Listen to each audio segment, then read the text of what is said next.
Hello football lovers, আজকে আর জিজ্ঞাসা করবো না যে কে কেমন আছেন, কারণ আপনারা যারা সত্যিকারে ফুটবল লাভার আছেন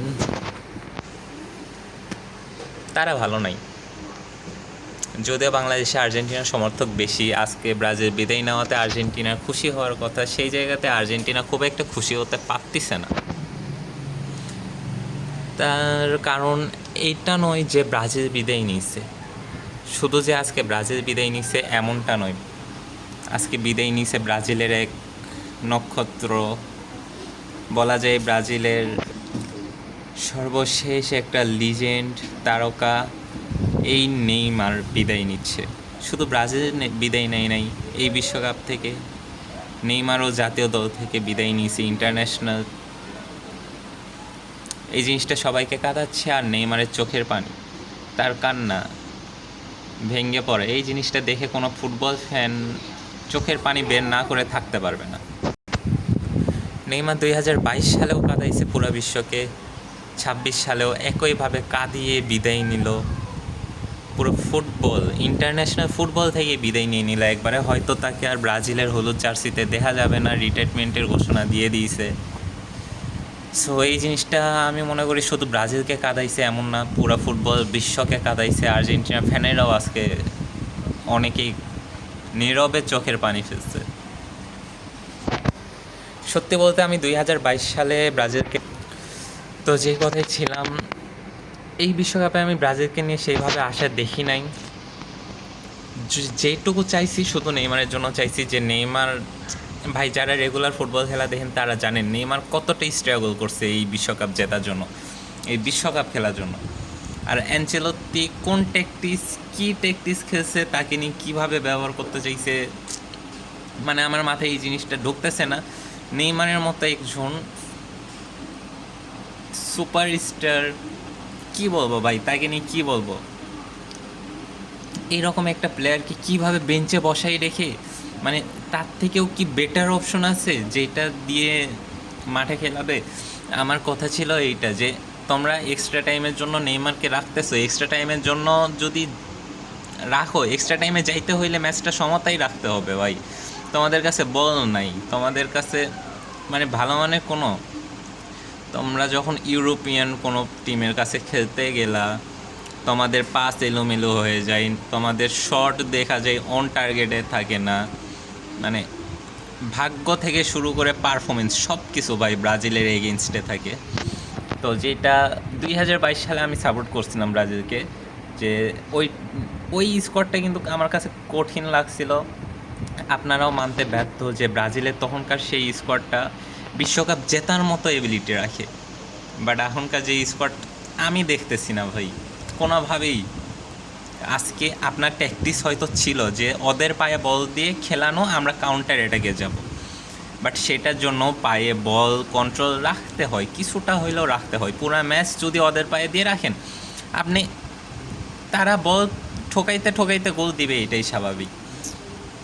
আসলে অ্যানচেলত্তি কী চাইছে, নেইমারকে দিয়ে কী করাইতে চাইছে? আমার মনে হয় অ্যানচেলত্তি তার ফেভারিট প্লেয়ার ভিনিসিয়াসকে খেলাইছে, নেইমারকে খুব বেশি উপরে উঠতে দেয়নি, নেইমারকে রাখছেই শুধু মার্কেটিংয়ের জন্য ভাই।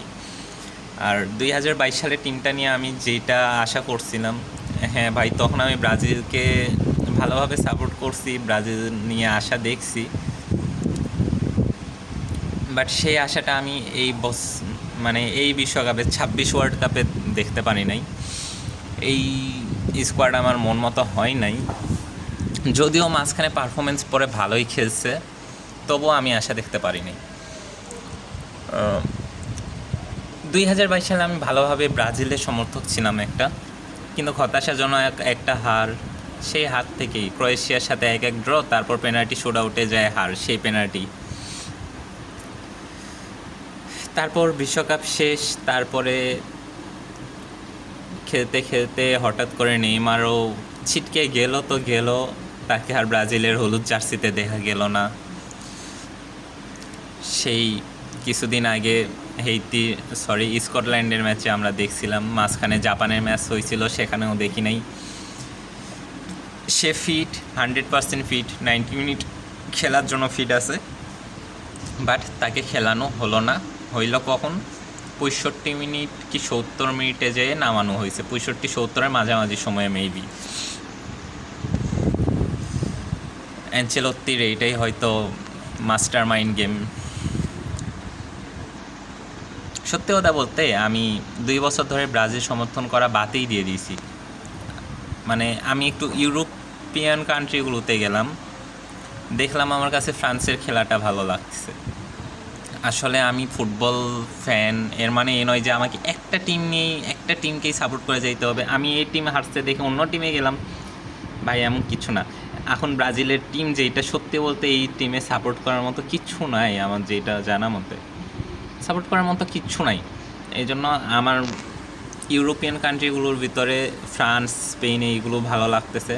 পর্তুগালও মোটামুটি ভালোতে আসছে, কিন্তু আমার কাছে স্পেনটাই একটু বেশি ভালো লাগতেছে, যার কারণে স্পেন সাপোর্ট করা শুরু করছি। এখন দেখা যাক রাতে স্পেনেরও পর্তুগালের সাথে খেলা আছে, কি হবে টেনশনে আছি। আর এই বছর আমি ব্রাজিলকে নিয়ে যতটুকু চাইছি, আমি ব্রাজিলের জন্য যতটুকু চাইছি যে ব্রাজিল ওয়ার্ল্ড কাপ প্যাক, সেটা শুধু নেইমারের জন্য। ভাই নেইমার এই একটা মানুষ যত স্ট্রাগল করছে একটা ওয়ার্ল্ড কাপ খেলার জন্য, যারা রেগুলার ফুটবল খেলা দেখেন বোঝেন তারা জানেন। সো কেউ, আপনাদের কাছে একটা রিকোয়েস্ট, আপনি যে ফ্যানই হন ব্রাজিলকে নিয়ে ট্রল করুন, হাজার ট্রল করুন, কিন্তু নেইমারকে নিয়ে এখন আর ট্রল করবেন না। তার ইন্টারন্যাশনাল ফুটবল ক্যারিয়ার হয়তো এখানেই শেষ, রিটায়ার্ড ঘোষণা করছে। অ্যান্ড ভাই ব্রাজিল হারার পরে আমার খারাপ লাগে নাই, খুব বেশি খারাপ লাগে নাই, যে এটা সত্য কথা। রাগ হচ্ছিল যে কেন নেইমারকে বসাই রাখা হয়েছে, কী ট্যাকটিক্স ছিল নেইমারকে নিয়ে, কি পরিকল্পনা ছিল, আরও অনেক কিছু। কিন্তু আমার ভাই একটা জায়গায় যেয়ে আমার চোখের পানি আটকাইতে পারতেছিলাম না। চোখের পানি যখন আটকাই মানুষের ব্রেইনে, মাথায় প্রচণ্ড একটা চাপ দেয়, ব্যথা করে, সেই ব্যথাটা এখনও আছে। নেইমারকে যখন দেখাই, ও অনেক চেষ্টা করছে নর্মাল থাকার, কিন্তু থাকতে পারে নাই ভাই, বাচ্চা মানুষের মতো কান্না করছে। নেইমারকে দেখে ভাই আর্জেন্টিনা ফ্যানরাও চোখের পানি আটকাইতে পারে নাই, হয়তো নীরবে ফেলাইছে, বাট ফেলাইছে। এই একটা মানুষকে পুরা বিশ্ব, এই পুরা জেনারেশন মনে রাখবে। ফুটবলটাকে এনজয় করেন। আমাদের এই জেনারেশনের সেরা প্লেয়ারগুলোর লাস্টের দিকে আমরা চলে আসছি। মেসি বিদায় নিচ্ছে, নেইমার তো রিটায়ার্ড করার ঘোষণা দিয়েই দিয়েছে, কাসেমিরো মেবি রিটায়ার্ড নিতে পারে, অনেকে বলতেছেন আলিসন বেকার নিতে পারে, বাট আমার মনে হয় আলিসন আরও একটা ওয়ার্ল্ড কাপ খেলবে।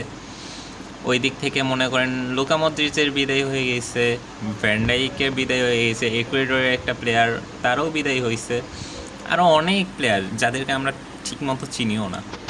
তারপর মোহাম্মদ সালাহ আছে। এখন শেষ হাসি কে হাসবে এই বছর দেখার পালা, দেখা যাক কি হয়।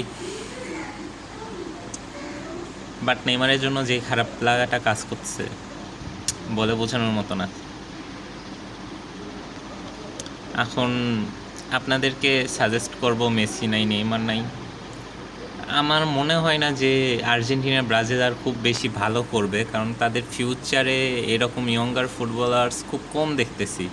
তারা ক্লাবে ভালো খেলে, বাট ইন্টারন্যাশনাল ফুটবলে গোল্লা। এই দিক থেকে আমি ইউরোপিয়ান কান্ট্রিগুলোকে এখন আগায় রাখবো, তারা এখন ভালো খেলতেছে। যাই হোক, যার খেলা যার মানে যে যার খেলা পছন্দ করে তাকেই সাপোর্ট করবে, স্বাভাবিক। এই নয় যে ওই টিম সব থেকে ভালো খেলে ওই টিমকেই সাপোর্ট করতে হবে, আমার এর খেলা ভালো লাগে একে সাপোর্ট করলাম। বাট যেটা বলতেছিলাম, আমি একটা টিমকেই সাপোর্ট করতে হবে এমন না, এই টিমের প্লেয়ার এখন ভালো লাগছে না, ভালো খেলতেছে না, আমি অন্য টিমকে সাপোর্ট করলাম। বাট যদি কেউ জিজ্ঞাসা করে তোমার ফেভারিট টিম কোনটা, আমি যদি পুরা হিস্টোরি চেক দিই, মানে ওই টিমের পুরা আগের এখনকার পুরাটা চেক দিই, আমার কাছে ব্রাজিলের একটা ফেভারিট, কারণ ব্রাজিলে আছে রোনালদো, রোনালদিনহো, রিভার্ডো, তারপর আরও অনেক এত লিজেন্ড প্লেয়ার। এই কারণেই আমার ব্রাজিল টিমটা ভালো লাগছিল। কিন্তু বর্তমান ব্রাজিল ফুটবলকে সেই আগের ব্রাজিল ফুটবলের সাথে মিলাইতে পারি না, যার কারণে এখন আর সমর্থনও দিতে পারতেছি না। দেখা যায় কেন্দ্রিক, ভিনি, তারপর রাফিনিয়া এরা ভবিষ্যতে কি করতে পারে, ব্রাজিলকে কত দূর আগায় নিয়ে যেতে পারে। বাট আমার মনে হয় এইবার ওয়ার্ল্ড কাপে ফ্রান্স প্রাপ্তিত অন্য কোনো টিমের ফাইনাল খেলা উচিত, কারণ প্রত্যেকবারে একটা টিম যদি ফাইনালে যায় বিষয়টা আমার ভাল লাগে না। এই জন্য আমার যেটা মনে হচ্ছে স্পেন কিন্তু ফ্রান্সকে ভালো মতো হ্যান্ডেল করতে পারতে পারে, কারণ গত বছরে দুইবার ফ্রান্সকে হারাইছে, একবার 5-4, একবার 2-1। ভাই ইউরোপ কাপে যেটা 5-4 হারাইছে, ভাই আনবিলিভেবল। কত মিনিটের মাথায়, 60-65 মিনিটের মাথায় মেবি 5-1 গোল। লাস্টে যে ভাই ফ্রান্সও চমক দেখাইছে, চারটা না 3টা গোল দিয়ে দিছিল, হ্যাঁ 3টা। যাই হোক, চাচ্ছি স্পেন জ্যাক ফাইনালে, আর ওই পাশ থেকে আর্জেন্টিনাই জ্যাক, কারণ আমাদের দেশে আর্জেন্টিনার ফ্যান বেশি। ফুটবলটাকে এনজয় করি আর নেইমারকে ট্রল না করাই, কারণ নেইমারকে এখন কেউ ট্রল করে না ভাই, সে বিদায়, সে আর খেলবে না ব্রাজিলের হয়ে। কিছু বলতে পারছি না, এই বলেই বিদায় নেই। সবাই ভালো থাকো, সুস্থ থাকো, আর বিশ্বকাপ উপভোগ করো। আল্লাহ হাফেজ।